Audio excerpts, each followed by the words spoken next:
The new 10 keyless keyboard from Logitech, the Pro X TKL Lightspeed, was released in September 5th, 2023. I received my sample from Logitech at 27th of September. So I've been testing the new keyboard now for about 3 weeks prior making this review. Thank you Logitech for sending me this review sample.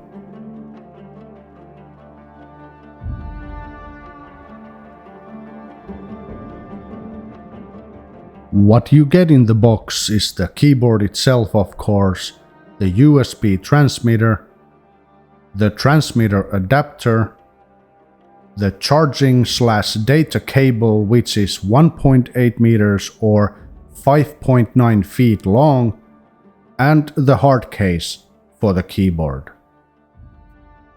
The battery life is promised to be around 50 hours, which I can confirm is not true with the Lightsync RGB in use with the wireless USB connection. With the RGB lights on in USB mode, I was able to get around 40 hours of use before needing to recharge. I have not tested the keyboard in Bluetooth mode extensively, so I can't say anything about the battery life in that mode. However, about the Bluetooth, I was easily able to connect the keyboard to my desktop PC using my motherboard's integrated Bluetooth connection. The only actual difference I noticed is the fact that you can't use the freestyle RGB color mode with the Bluetooth, so only the preset RGB effects were available with it in Logitech Hub. Worked well otherwise in my testing.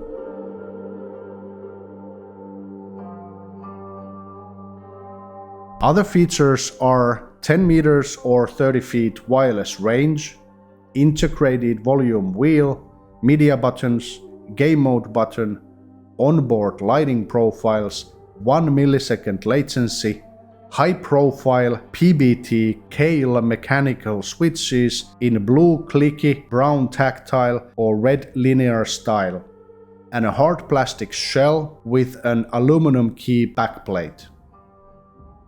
The keyboard comes in 3 color styles: black, white, and pink. You can use the keyboard while charging with any USB-C data cable. No need to use the wireless connection while charging with the cable connected to your PC. I've noticed some reviewers have claimed that you can't use the keyboard while charging unless the wireless connection is simultaneously in use, but that is not true, at least in my case. I tested with 3 different USB-C data cables connected directly to my motherboard, while all my Logitech USB transmitters were disconnected from my PC, as I have 2 others for mouse and headset as well, and it works just as intended via only the cable connection while charging.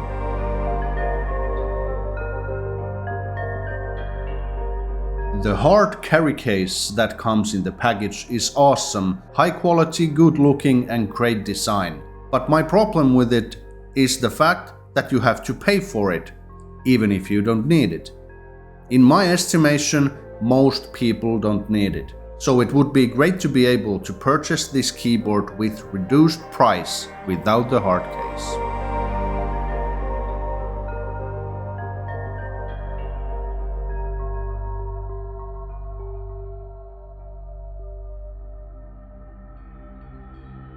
This segues me nicely to talk about the price.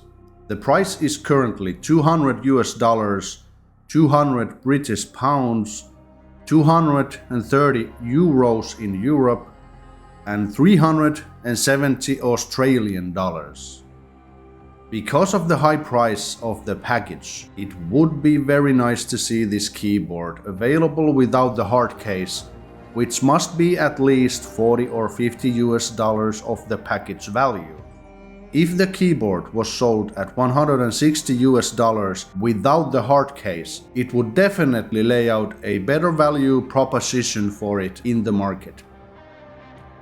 With $200 or 230 euros, this keyboard is way overpriced for what it offers. Don't get me wrong, the keyboard is of high quality. It works without fail, looks great and is designed well overall, but the price is too high for most users to even consider it. Especially when you are also paying for the hard case you most likely don't need. I've played several games with the keyboard during this 3-week testing period and I can't find much to complain about it, other than the fact that it doesn't have the numpad, which I use daily. For example, while editing videos like this one, the numpad is a must-have, since I use it constantly for different values and numbers in the editing process, but that of course is a subjective perspective.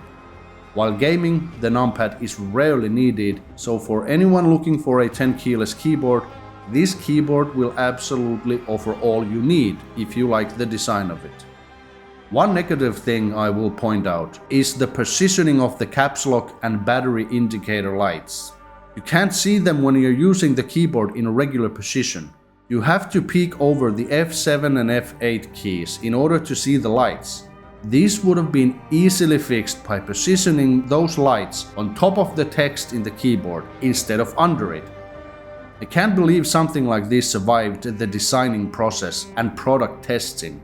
It's a small thing, yes, but very annoying in everyday use.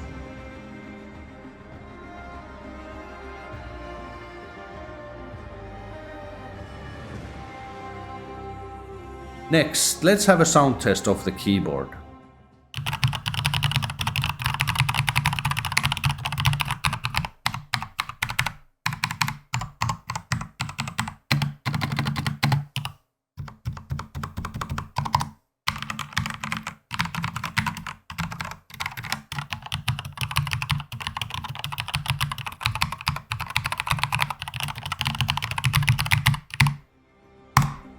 As you can hear, the brown tactile keys have a clear and quite loud sound to them, and I personally like that.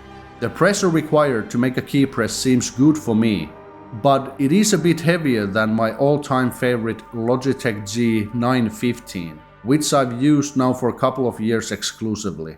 The G915 also has the low-profile keys, which fits my personal use better, but that's just me. Many people do like the high-profile keys better, so this is something you simply must decide on your own. It's a personal preference, that's all. Otherwise, the keyboard is excellent to use, very good for typing and gaming. The build quality is excellent and the aluminum plate ensures no flexing takes place, even if you try. The keys feel very nice to use, and the features available are splendid, offering good battery life, low latency connection, good connectivity with Bluetooth, and finally we have the upgraded USB-C. The keyboard obviously works great with the Logitech G Hub software and offers all the same bells and whistles we have come to expect from a modern Logitech product.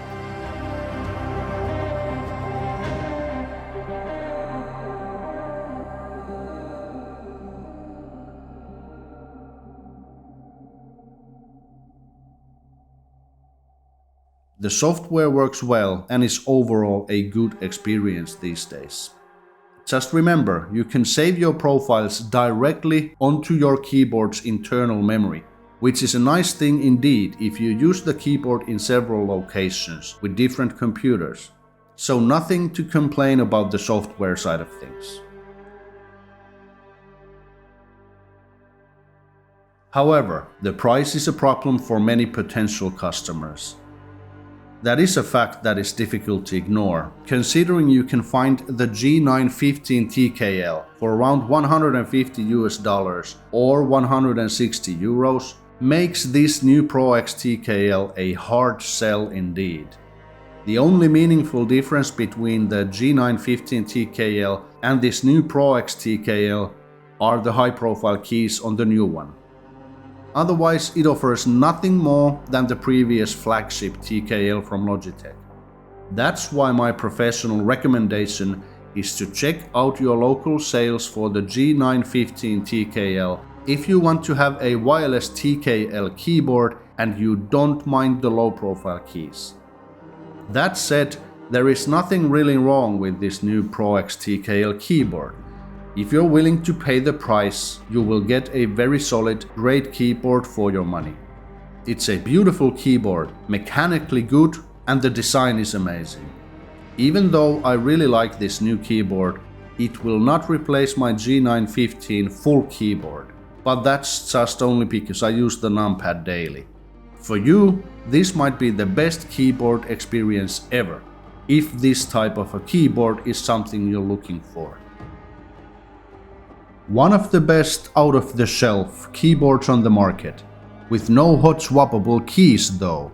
I don't know why they don't have hot swappable keys for this one, as it is pretty much the only high-tier feature missing from this keyboard. But it is what it is, keeping it simple and straightforward, although pricey. Buy it, plug it in, and off you go to type and game in style with a very solid keyboard experience. Definitely a great product, but obviously not for everyone, so mind your money. I hope this simple review has helped you to make up your mind if this keyboard is for you or not. That's all I have for this review. Thank you for watching and listening. Stay safe, stay healthy, and I'll see you in the next one.